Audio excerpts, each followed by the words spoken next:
Ah, guys, pakaipa social media street matosera tiri toona zvakawanda guys. Toona zvakawanda zvinonakidza, zvinoshamisa zvese. Ndopepa guys pamunonzwa chiti kune anenge asati subscribe to this channel, subscribe and click your notification bell kuti pese paninongokanda ka latest video guys amudarikirwi, because my latest zvandoyana zvipanapa kazvo zvinonakidza. Ndesingadi kuti ndinakidzwe ndoga, ndeda kuti tinakidzwe tose guys. Chaitika ndechekuti ndati ndichifambawo mastreet ndobva ndaona vanozviti Prophet Madungwe vane post yavo yaaposta. That post yatorwa nevezim celebs vakaipostawo futi. Vanonzi Prophet Madungwe ndevaya vekumbotaura kuti hanzi ndakaenda kudenga ndikandotaura naMwari, tikandodya sapa tese takagara patebho naMwari. Kune vasingamuzivi ndo vandodawo kuratidzai panapa, vanonzi Prophet Madungwe vachona ivavo.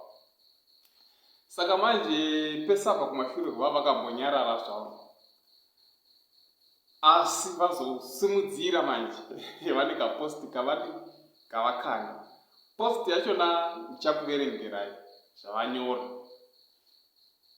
Posti yakamira yakadai, hanzi Ginimbi naMoana vari muremand kudenga uku. Takamirira kuti Moses adzoke, ane basa raanga anobata kuma-elections eAmerica. Ndiye achatara mutongo wavo. Pari zvino vagere havo. Moana ndiye ari kungoti dai zvaigona ndisina kumbosangana naGenius. Ndo post yapostiwa vanozviti Prophet Madungwe.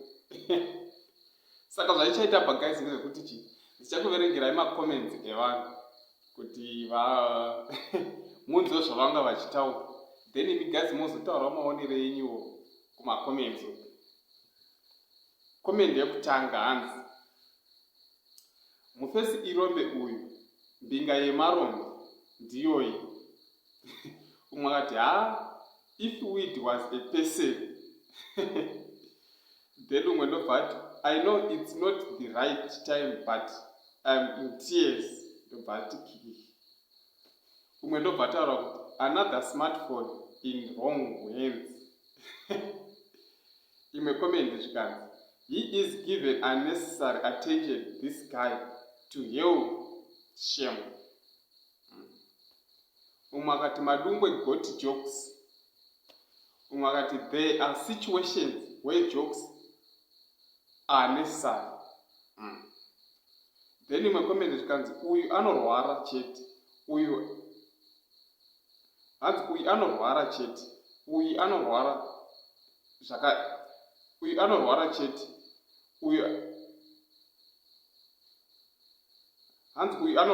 Uyu akarehwa nachinosi. Umwe akati I know it, he was going to say something, this guy. Umwe akati ada kumamiswa. Then umwe akati can this guy just give us a break? We are tired and still hating. Musoro wakazara weti nechete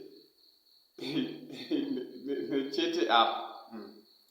Umwe ndobva ataura kuti the guy is under the influence of drugs. Imwe comment zvikanzi madrugs aya anowanikwa kupi? Then vamwe ndobva vatanga kuseka kikikiki vachiisa zvima-emoji. Then imwe comment zvikanzi zvakaoma shuwa.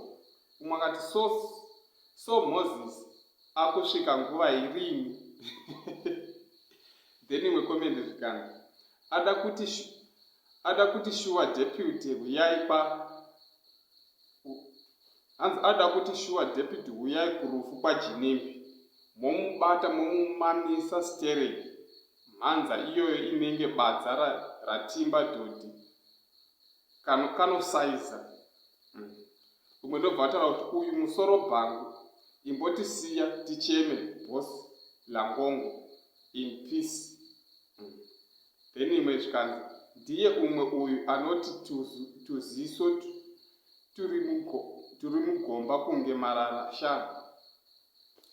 Then comment imwe zvikanzi this is what I needed.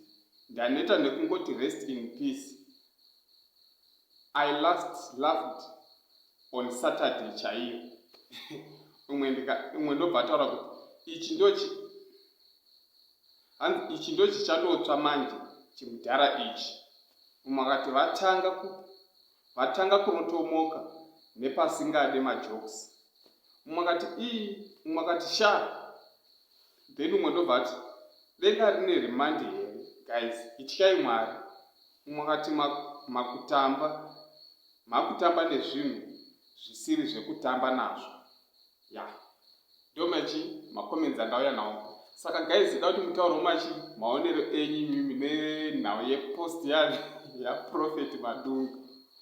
Ndochandauya nacho guys kuti ndishare nemi. Thank you kunevese vakasubscribe. Nevasati vasubscribe ichiti please subscribe, like and comment kana uchinge wafarirawo channel ino nevideo ino.